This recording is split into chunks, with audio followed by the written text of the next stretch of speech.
Are you talking shift? We are.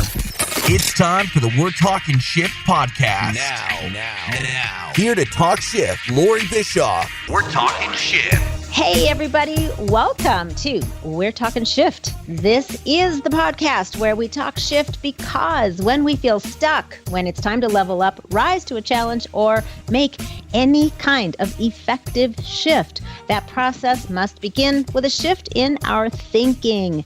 That is the antidote to feeling stuck.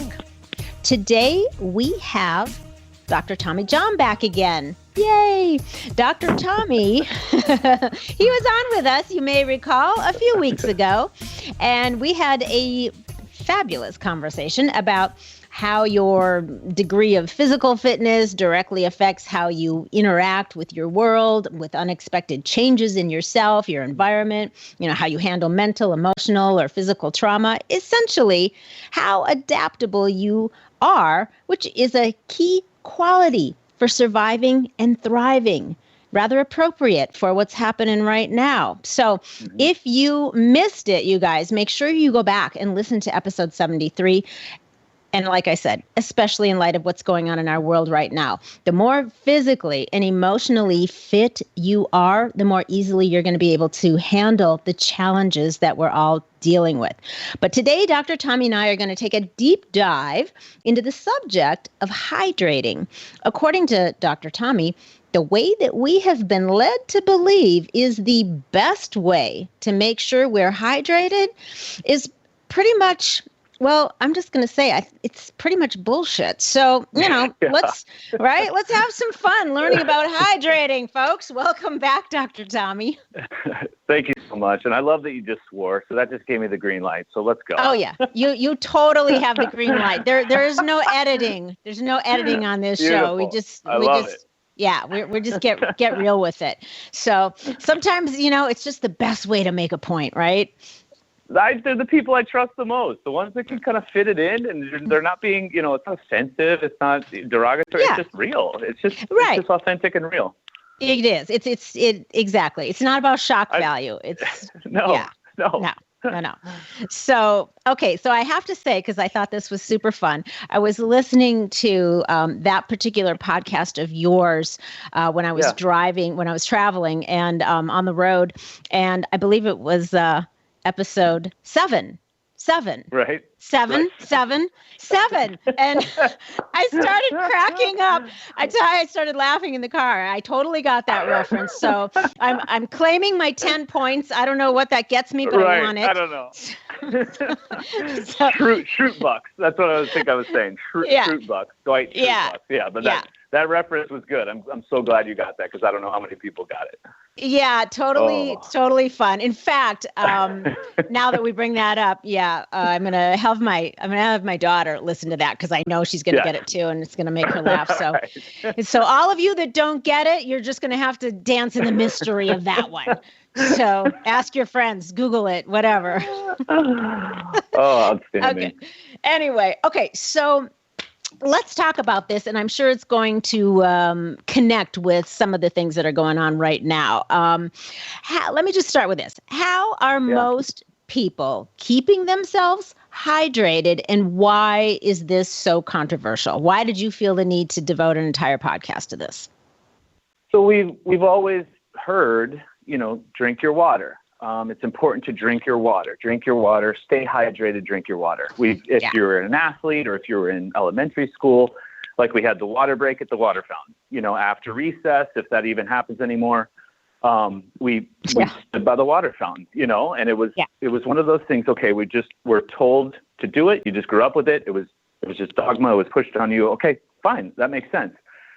Well, then I just started to kind of pick it apart and see it just a little more. And I saw people not, like, as an adult, you start critically thinking a little more, and you start pulling things out a little more, and you're observing the community you're in.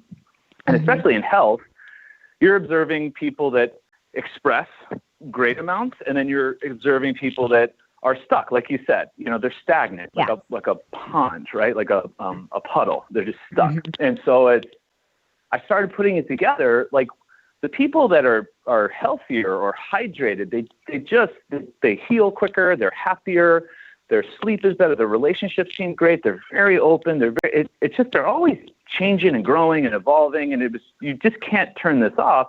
They wouldn't drink any water.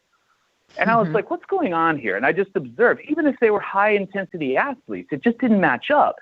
And then the people that were just guzzling, and it just was almost in a holster. Like there was a bottle holder, right? And it was just in a holster. Right. It was just like, whew, I got my water. I joked on Instagram. It's like, I didn't pray this morning. I didn't hug my loved one. I didn't eat a good breakfast. I didn't journal. I didn't read. I didn't meditate, but I got my water. You know what I mean? Like it's like this thing that we just will not give up. And I'm like, something's got to be more here. Well, then I went into the research, and again, it's kind of hard to find. It's real hard to find. I bet. But what they noticed was the body, we get water through our nourishment. Water is attached to almost all foods in some way. It's attached to nutrients. It's attached to fibers and sugars and vitamins and minerals and all these little things that we need. The water gets transported in when we eat those things. And then when we just drink water, it doesn't really know what it's getting, and it kind of brings it in.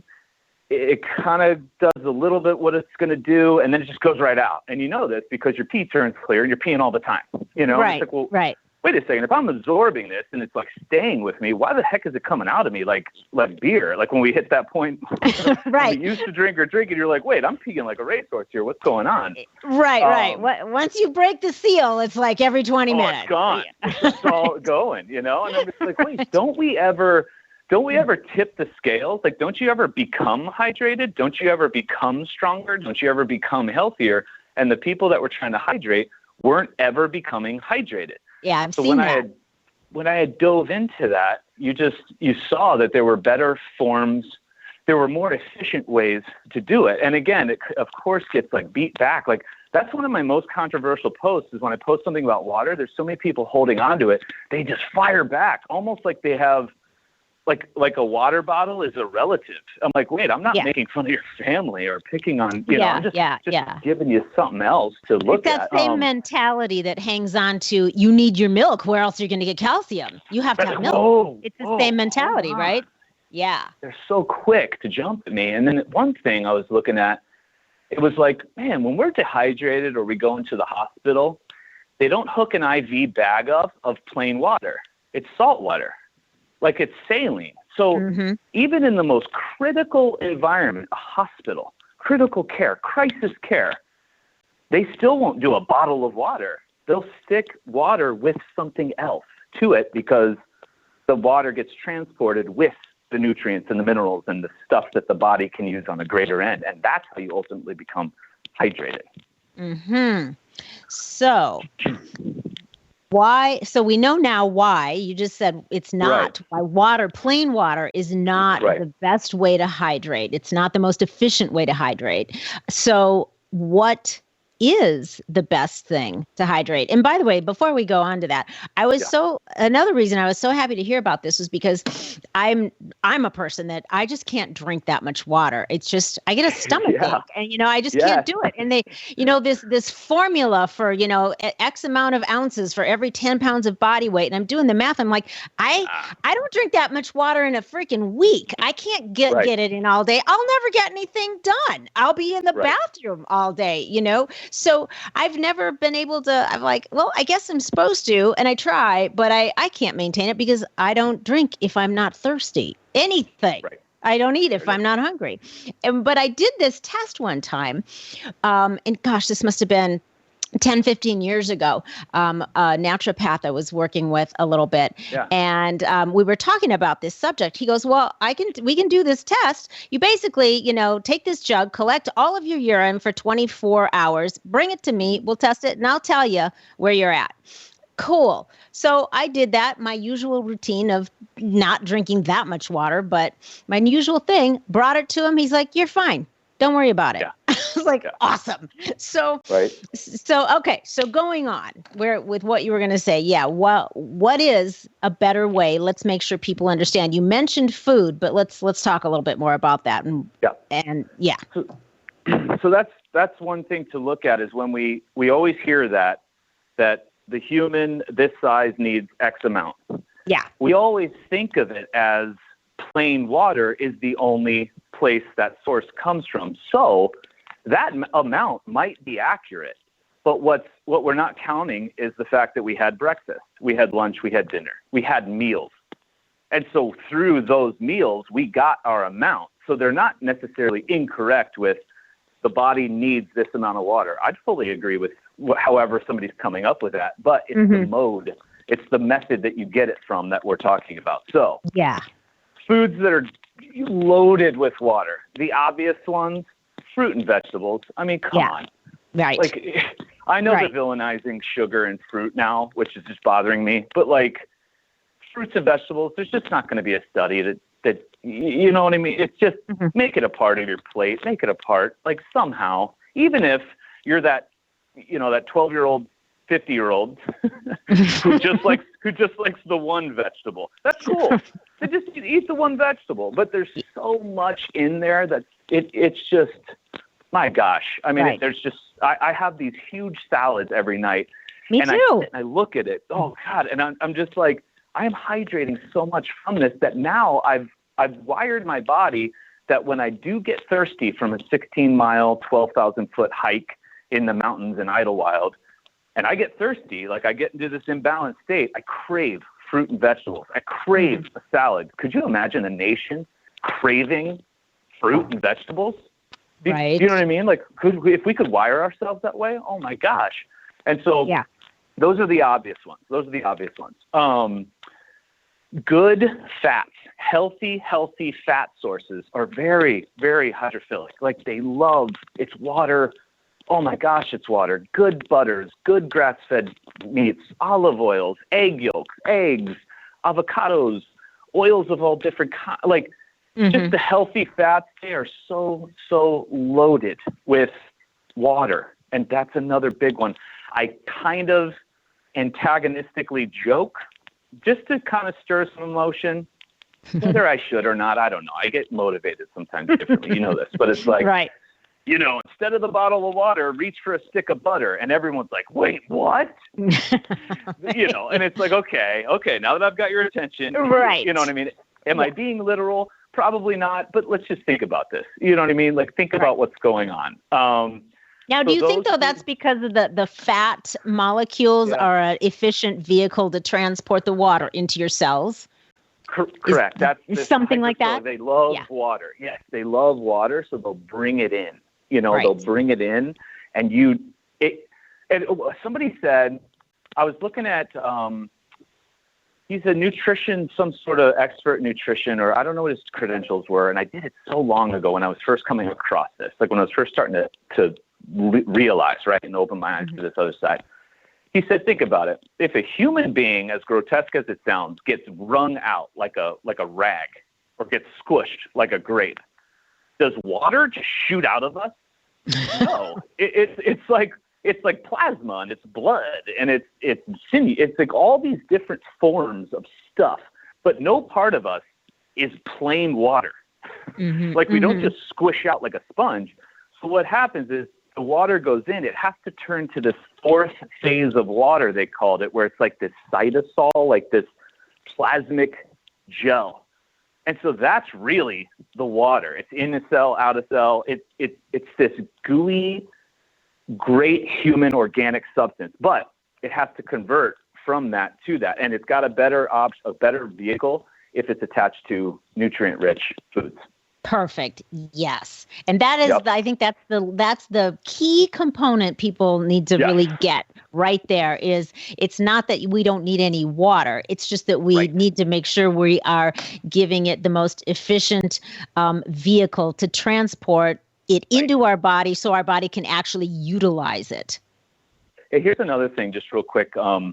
Because some people think hydration is a very instantaneous process, right? Like I'm in deficit, I'm going to get up right now. And that's also a part of our society, right? Where this instant gratification, we got to do something right away, right now, fix me, heal me, fix me now. Okay. Hydration takes, days and days. So if somebody's in deficit, they're like, man, I'm thirsty. And their activity's not warranting that. They're not 98 degrees outside digging in, they're not out expressing a different lifestyle that was random that day. They're just living.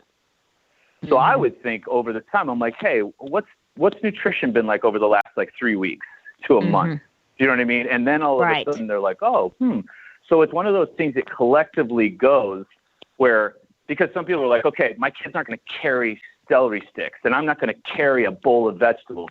That's not what I'm talking about. If you are nourishing yourself with just meals, you shouldn't have to have that water middle of the day, or shouldn't want to desire it or need it. You know what I mean? Like everything just kind of accumulates and it's compounding interest. You're paying into it. And if you are in deficit, something's wrong nutritionally. Something happened nutritionally, or, and so that's where I'll go with it's a long process, just like an injury. Hey, what did I do? I slept wrong. No, this has been adding up. It's a whole bunch of drops in a bucket. Some drop spilled the bucket over. We want to look at the drop that spilled the bucket over. So what drop am I not hydrated for? No, it's this whole collective thing. And stress hormone can deplete you. You know what I mean? So we got to take in stress, sleep, belief. It's all connected. All those things that we talk. Exactly.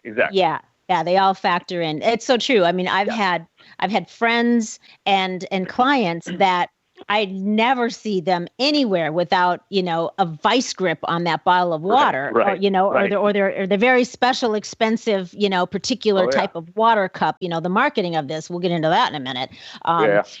Is genius. But and there are some of the most, unhealthy and constantly battling with illness people that I've ever met, and they're the ones that are 24/7 guzzling gallons and gallons of water. So you're right. It doesn't add up, and they're also the ones that what's your diet like, what's going on, and what's the stress level like? There's issues, there's stress, so it all matters. It just matters so much. Here's the other thing, while we're still talking about just the water itself, what are your thoughts on alkaline water? So I think it was maybe 12 or 13 years ago, we were first exposed to a machine where that was kind of making its way up. It was kind of coming out, and we entertained it a little bit. A buddy of mine, Vladimir, he's my good buddy and a colleague, one of the smartest people I know in health. We were just kind of looking into that, testing it and going into stuff. And it was one of those things, because there's that cancer is acid, or disease is in an acidic environment. Right. And if you go alkaline, it's the exact opposite. Well, then I was like, well, wait a second. Because we're not all the same. Not everyone is healing from cancers the same approach. Not everyone is healing from diseases the same approach. So if it was all acid and alkaline, then alkaline would just work. You know what I mean? It would just be. And so it's like, well, wait, do we kind of need both?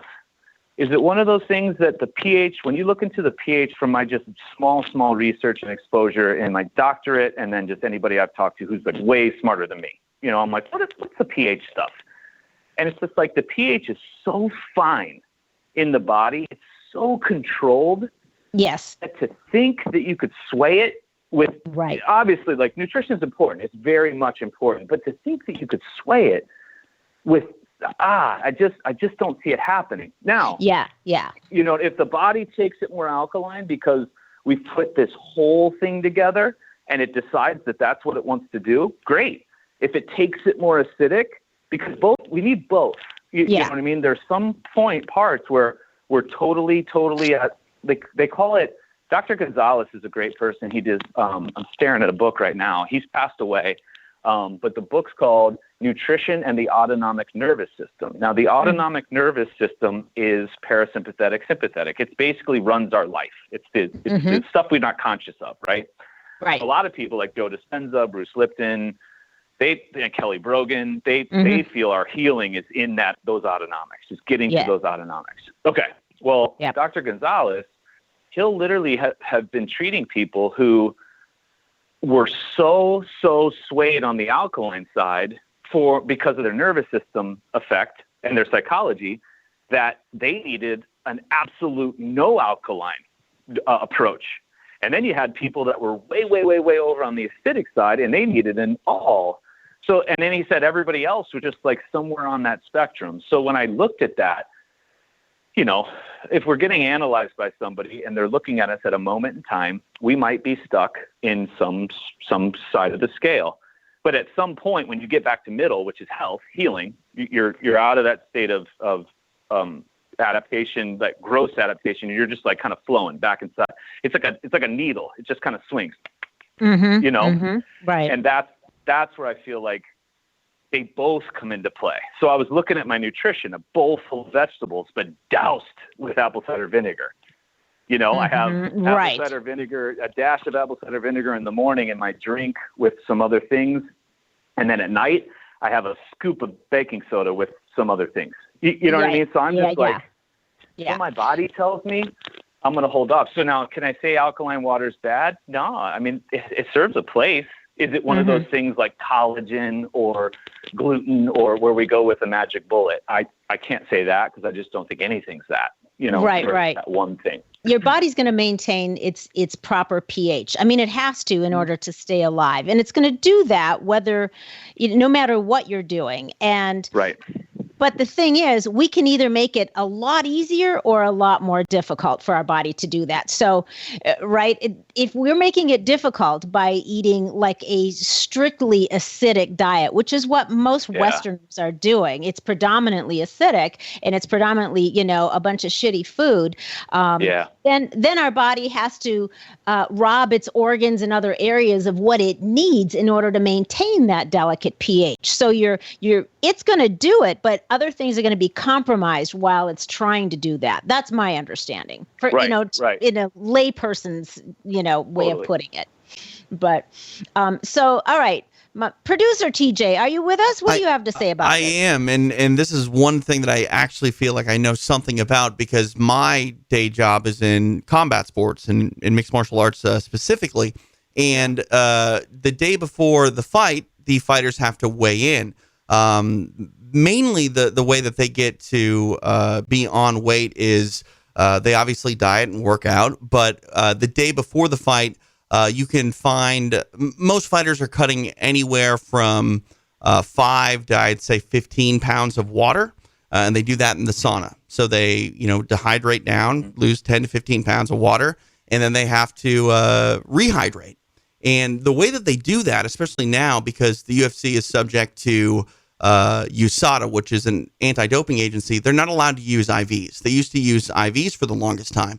And if you are incredibly dehydrated, like these athletes are, you can't just go grab a glass of water. Your stomach will actually reject it, and you will vomit, and you'll be in a much worse situation than you were a moment ago. So they have to drink small capfuls of water to rehydrate if they're going to drink straight water. However, one thing that Tommy was saying, and it is true, a lot of these fighters, when they go to rehydrate, they'll drink things like Pedialyte, which is, obviously really great for rehydrating, but they get most of their rehydration through food, things like watermelon, things, fruits and vegetables. Wow. And another thing that they do is if they are going to drink and it's not something like Pedialyte, they'll just drink coconut water. Coconut water is a very big thing for them in rehydrating. And it's funny because a lot of people think, oh, well, you need to rehydrate. Just go to the source, go get water. And it's like your body will straight up shut that down. Well, it makes sense. Coconut water is so naturally high in electrolytes. It's super high in electrolytes. And then you've got all of the natural components of the whole fruit in there, like Dr. Tommy was saying, with the nutrients and vitamins to carry that into your body, processes. So that makes a lot of sense. Yeah. Another thing, too, is what you were talking about, too, Tommy. Like you can't rehydrate and it doesn't come back in like a single day the way that many people think. Right. Like, because that's one thing that people worry about with combat sports is these athletes are dehydrating and they're fighting 24 hours later and all that water hasn't got back to their brain. Like, it's in their system per se, but a lot of people find that they're much more susceptible to being knocked unconscious after a hard weight cut because their body just hasn't recovered from that initial weight cut. That's interesting. Interesting. Yeah. Very. All right. Sorry. I had to give that out there because man. It's good stuff. It's not often that I'm an expert on anything medically. So, I feel good. No, I love it. That's real life. Like that's where they're getting it from. That was a real life story. I mean, that's a study right there. So Right. Perfect. Thank you, TJ. I love that. My pleasure. Yeah. So another myth I think that's so common that I'm sure you've heard, that I've heard, is, if you find that you're thirsty, that means you're already dehydrated. You've already done the damage. You're dehydrated, and you need to immediately, get some water into your system. And I think that's really, maybe I just had something salty and I'm a little thirsty, but does it really mean I'm actually literally dehydrated? Wouldn't I probably be like seeking emergency help if I was seriously dehydrated? I don't know. I just sometimes I think people get really, really carried away with this stuff. But I think part of that is because of the magic of marketing. You know what I mean? If it's just, again, it's exactly like milk, like I referenced earlier. If everyone, if the water people said, "Oh God, we've got a great product here. Let's tell everyone that they need to have this water. They need to have this much of it. They need to have our water, and then we'll sell them fancy containers to put it in. And this is what you need to do all day long. Otherwise, you're going to dehydrate and die." That's it. Right there. I know. Yeah. So people, you got to really think about who has the most to gain from insisting and making you fearful that if I don't do this, something bad's going to happen to me. You really have to question these things and do some of your own research, I think. And for myself, I'm like, I'm like the healthiest person I know, and I don't do those things, and it's all working out pretty well. So sometimes, you have to take the responsibility to take some of your health into your own hands and do your own experimenting. That's how I feel about that. I know you do as well. It's perfect. Yeah, I love it. Yeah. So we're I know that you have kind of a ranking of some of the better beverages for people that do like to just drink liquids all day long. What do you think should be at the top of the list, and where does water fall in that ranking? So if we're talking liquids, tea, I love teas of varying kinds if you like them. I'm actually a coffee fan, but Me coffee, too. how it's kind of designed. Like if you and I were going to have a cup of coffee, it's going to be organic. It's probably going to be French pressed. It will be steeped in love. We're going to sit. We're going to connect. We're not going to pour a 40 ouncer so we could just hurry up and leave and go and energize the day. Like, wait a second. Right. We're going to sit. We're going to add some real nutrients to it if we decide to jazz it up a little bit. But we changed what the view of coffee is. With it's a stimulant to fill in the blank from having no sleep, being in a poor relationship, poor diet. And we just stimulate. Just keep it going. Just keep it going. Keep it going. Yeah. And then we pump it with all these syrups and things that the body has no clue. And then all of a sudden they lump it. Coffee is bad. It's like, wait a second. So I joke, and I don't do it on purpose. It's just my lifestyle. There are some trails out here, and there are some mountain hikes, and the rangers are out. You got to have a pass. You have to have a mountain pass. So I have my pass, and I always have just this nice little home cup of coffee, and I'm carrying it, and I got no gear. I don't have 40 gallons of water on my back with a hose attached to my ear and like all this stuff. I'm like, no. And the guys the rangers, they're just like floored. They're like, "Hey man, where's your water?" And I'm like, "Oh no, I got a cup of coffee and I had a good meal like the last 3 nights." And then I had, and they're like, well, I mean, it's kind of hot today. I'm like, I think I'll be fine. Have you hiked this before? Yeah. And you look at them and they're typical, Western, you know what I mean? No, I think I'll be okay. Well, then I get on the trails and everybody is floored that I have a cup of coffee. I mean, they make comments like, "Whoa, coffee. Where'd you get that?" I'm like, "Home." "Oh, is there a thing on the peak? Is there a barista on the peak?" I'm like, "No, I just brought it from home." And they're just guzzling. And I'm like, "Guys, girls, it's okay." So I'm a coffee fan. There's so many nutrients in coffee that get transported. And then watch out for like fruit juices and vegetable juices because and I say this in my book, they seem good, but it's another kind of processed way for us to instant gratify the fruit. And a fruit's supposed to be picked and chewed and slowly digested and assimilated. But a fruit juice is like 40 peaches slammed into the stomach, no jaw action, so no neural connection between jaw muscles and the stomach to get the acids ready to digest this fiber-rich food. Nope. And then it floods, and now we got this sugar flood, and then it dumps into the small intestine. It's not digested, and it's out, and we're not healthy, and juicing sucks, and it's all this. Wait a second. So again, no fruit juices now. Juices, just watch out for those. So I'm just a coffee, tea. If you do milk of some kind, maybe raw or kefir milk, raw goat kefir is great. It's very, very nutrient dense. That whole, I don't know if you remember, it's along these lines, but we of course take it as a hall pass to be junkies. But chocolate milk, the Olympian swimmer, the mother, and she was like a 40-year-old, and it's like, she rehydrates with chocolate milk. America, we can do chocolate milk. And like everybody freaked out and was like, I'm like, wait, do you know why she's doing that? Like the cocoa, the cacao, and the sugar is a great combination, not from where they're getting it from, but it's got proteins and fats, and it's got this awesome hydrophilic food. The body loves it. We don't look at it that way. We just saw it as a hall pass to go with Nesquik and Ovaltine or whatever the.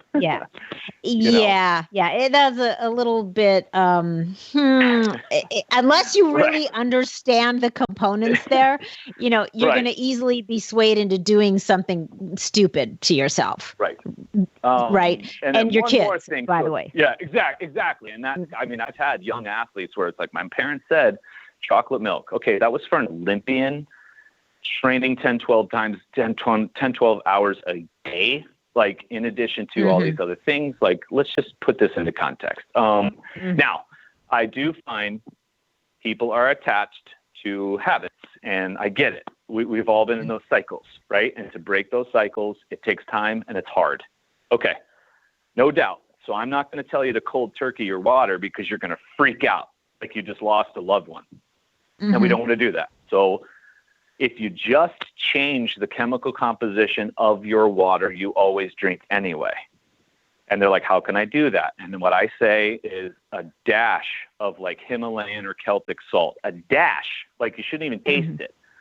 A drip of some fruit juice, or I do apple cider vinegar because it's mega potassium with enzymes. Like it's just huge and barely taste it. And if you do that, now you don't have to change your habit. You just tweaked it just a little bit that wasn't so inconvenient to you. And what they've noticed, the people that have for me, they don't consume as much. Because they're actually getting that tail skip. The needle's going up to full. It's actually happening. It's not filling up a bathtub with a drain pull. Right. And what you've had them do is they've made what they were doing effective, where before it wasn't really very effective. Now it is. The pay-in was not the payout. It just didn't work. And it works now. And I did a dry fast the other day where I did 3 days of no water. Just it was a dry fast. I do fast 4 times a year, or in the face of symptoms if I get sick. And this was just something I did. Now, I have a scale. They're called Tanita scales, Tanita. And they do bioelectrical impedance for body fat percentage. It's like a $300-400 scale, which is pretty affordable for a practitioner who doesn't want to get a bod pod or some $30,000 thing to calculate all that, right? And I just wanted something. Is it accurate? It's accurate and reliable if I keep using the same one. Is it accurate compared to some higher end stuff? No, not as, but we're talking on a budget. Okay. So I'll take everybody's hydration because it measures it. And what was interesting was my hydration was better than my entire practice after 3 days of no water. So I had no water, no other than what I breathed and what I absorbed through my skin, because I did take showers and I brushed my teeth and I walked. I walked outside. And you ate. Okay, but you were eating too, though? No, I ate nothing. So it was a total. It's called a absolute fast. So I did no water and no food for 72 hours. And I do these. I normally do a water fast, which is water only, 4 times a year, just like as a change of season, just to give everything a break. But this time I was like, I'm going to do a dry. They're very intense. They're very difficult. And you could do up to 3 to 5 days. So I just jumped into it, and it was fantastic. And Loree, I'll tell you something. I've always noticed that when I do water fast, because I never drink plain water, and I mean never, when I'm doing those, it feels very odd and uncomfortable to me to drink water. I'm forcing myself to drink water, and I don't do it when I'm not. You know what I mean? You drink when you're thirsty. You eat when you're hungry. Same with me. Right. I was never thirsty. I was never hungry, but I was taking in the water thinking I was getting detox and all this stuff. And I'd feel like crap. It felt awkward. Like I just didn't feel good. And that's not the fasting. I should be at peace with it and everything. I should be calm and accepting of what's going on. Well, when I did the dry fast, it felt so natural. It was easier. It was easier than when I do water. So it was pretty intense. But when I went in there, I did my reading before, my reading after. My reading after was higher than everybody's in the offices, and they are water drinkers. They always bring in a bottle of water. They always have water. And I'm like, that's very interesting, you guys. I went 3 days with no water, and I was still more hydrated than you guys who drink it nonstop. So it's just a one-time experiment. Don't base anything off of it. It's just interesting. We're just talking. We're just talking and observing. But with that scale, the people I've measured on it who are the highest were Vladi and myself, and we never drink water. And it's not fixed numbers. Like I'm like trying to find someone that's higher than us, and it's not. There was one guy that came in as a friend of a friend. He was like 50, never drinks water. I didn't know this, but I measured him, and he got close to the level I was at. Like he got close to a percentage on there, and I was like, whoa, I haven't seen this percentage in a while. Outstanding. I'm like, dude, do you drink water? He's like, no, never. Like, aha. So again, it just keeps beating back, and I have an objective measurement. Is it as sensitive as some other forms? No, but it's reliable because I keep using the same one. You know, same time of day, same one, same measurement. So it's a nice little thing that keeps kicking back truth. Yeah. Right, and it's consistent for you. So yes, exactly. That is so interesting. I love it. Interesting, right? Yeah. And again, whether, for listeners, whether you resist this information or you are embracing it, do your own experiment with it. Yes. Just try stuff. I mean, you won't die just doing a little experimenting, right? So I'm so try glad it and that. see. Yeah.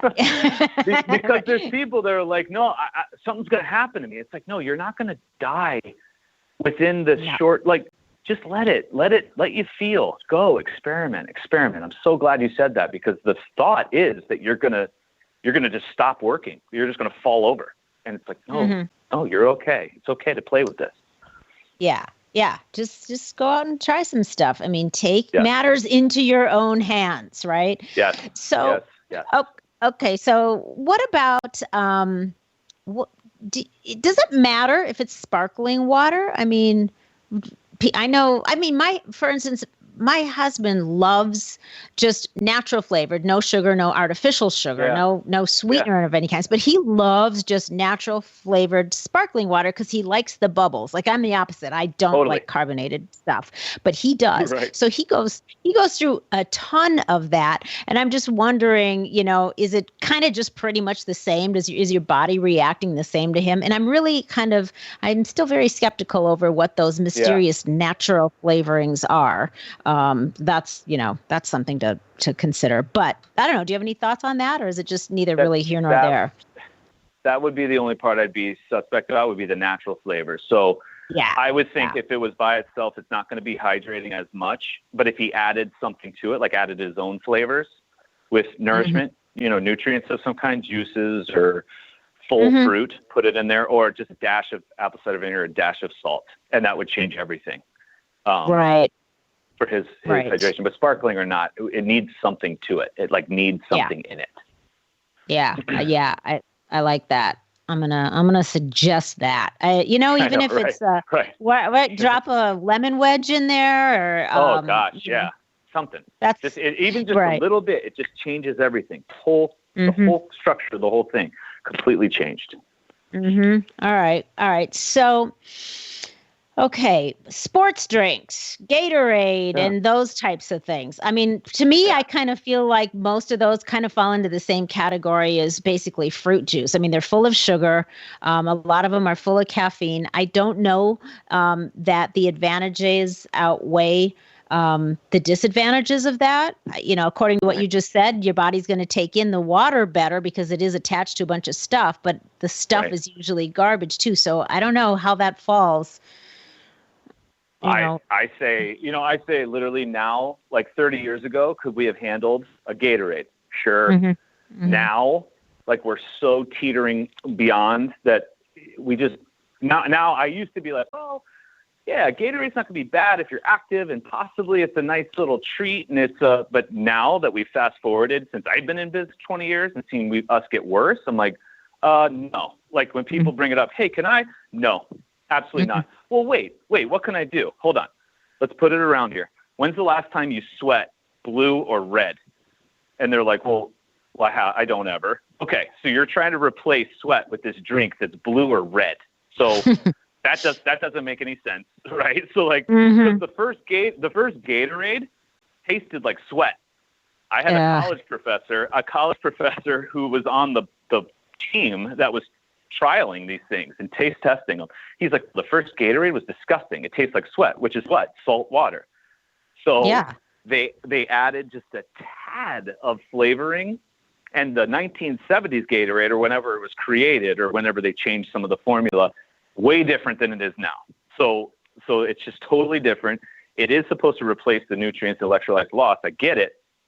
But what's all added now? It's so, I think I offer up a study in my book. It was the tooth. They did this with soda, where they put a tooth inside a cup of soda, a cup of apple juice, a cup of milk, a cup of coffee, a cup of sports drink. And everybody goes the soda because Coke dissolves it. It used to be that, but they took the sports drink of today, and the sports drink of today rotted the enamel more than the soda. Really? So they've gone way past. Like it is now way past now, and it's so bad. Now the only people that reflexively pop back at me and have a problem with it when I say no Gatorade, because everybody's selling something.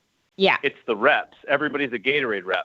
And and they're like, well, no. And I'm like, wait, dude, you're a rep. Stop it. And it's some strength coach down the way. Well, he'll go, well, it's diet Gatorade. I'm like, oh my God. And now you have artificial flavors, which are even worse, but he's going straight, just strict calories, and don't worry about health. Don't worry about anything. Just calories in, calories out. Well, wait a second, man. So here's the split. We love Gatorade. We love the sports drinks. They taste amazing. They're better than plain water. Okay. Here's what we can do. And I offer up the recipe in my book, and I've had pro tennis players do it. I've had other athletes. You make your own Gatorade. And yes, that's perfect. It tastes fantastic. And you controlled it. You connected with it, and you just make it. And then if you want a little more salt, or you want a little more potassium, you want a little more, you just add different things. When it's sweeter, add some raw honey. You can add the ingredients, and now it's this nice meal almost. It's food, and then you're hydrating yourself. Yeah, I'm so glad you said that, because I was so excited when you gave the ingredients, and I was like, I have all that stuff at home. I'm going to do that. And my intention, Dr. Tommy, was to make that before we jumped on, so I could be like, I'm sipping mine right now. But given the state of affairs, I got busy, like counting toilet paper inventory rolls, and I lost track of time. So I didn't have to. I'm going to have to do it afterwards. But now that we've dragged our daughter up here from Los Angeles, and we're kind of insisting that she hunker down here in Cody, Wyoming with us, and so her and I together are going to go be mad scientists in the kitchen this afternoon, and we're gonna make your recipe. We're gonna make your recipe and play with that. Yeah, so that's gonna be fun. Yeah, in fact, we'll do that, and we'll like post something on Instagram. Do it. Let me know how it goes. This is great. Totally. So, so all of you listeners, listeners out there, you want to make sure you check out, because the recipe's in your book, right? Yes, it is. I think we called it TJ's Primetime Lemonade. Nice. Yeah, it took nice. Yeah. Okay, so we're gonna make some of that today. All right, good. Well, listen, before I let you go, is there anything else that we didn't cover that we feel is important to share with everybody about this subject? About hydration? Yeah. Is there anything I missed? Anything else you want to share real quick about that? I think you hit the nail on the head. I just think personal experimentation is the greatest research you could possibly do. And I think if you go into it on how you feel, connect with how you feel, you're going to be your greatest judge. And I just think there's so many enlightening moments when we experiment with ourselves. Yeah, perfect. Beautiful. Remind everybody, Dr. Tommy, where they can find you and your podcast, which is amazing, you guys. So pay attention. Thank you. So it's drtommyjohn.com is my website, drtommyjohn.com. And then from there, you'll find ways to locate the podcast. It's the Dr. Tommy John podcast on all outlets, Spotify, iTunes, all those things. Dr. Tommy John on Instagram, and then there's a Dr. Tommy John page on Facebook, and I'm constantly, and Twitter as well, Dr. Tommy John DC. I'm just constantly trying to get out as much information for people to make the best decision for themselves, because it's a personal decision for sure. Everything that we do to make sure we're in the best position possible to adapt and thrive. Dr. Tommy, that was just awesome. Again, thank you so much for hanging out with us and sharing this very interesting information. So there you have it, everybody. I know that many of you are probably questioning this info, but hey, like we said before, do your own research, do your own experiments, and then decide for yourself what works for you. If you found this episode valuable, or you know someone who's continuously gulping down gallons of water all day long, I invite you to share this podcast with them, especially at this particular point in time when toilet paper is rather difficult to come by. Just saying. So there's that. I'd be delighted if you would also take a quick second to rate this episode and post a review for me. Thank you, everybody. Until next week, stay feisty, stay hydrated, and go make some epic shift happen in your life. You too, Gary V. The preceding podcast was a TJ DeSantis production. Comments, questions, and inquiries can be directed to DeSantisProd@gmail.com.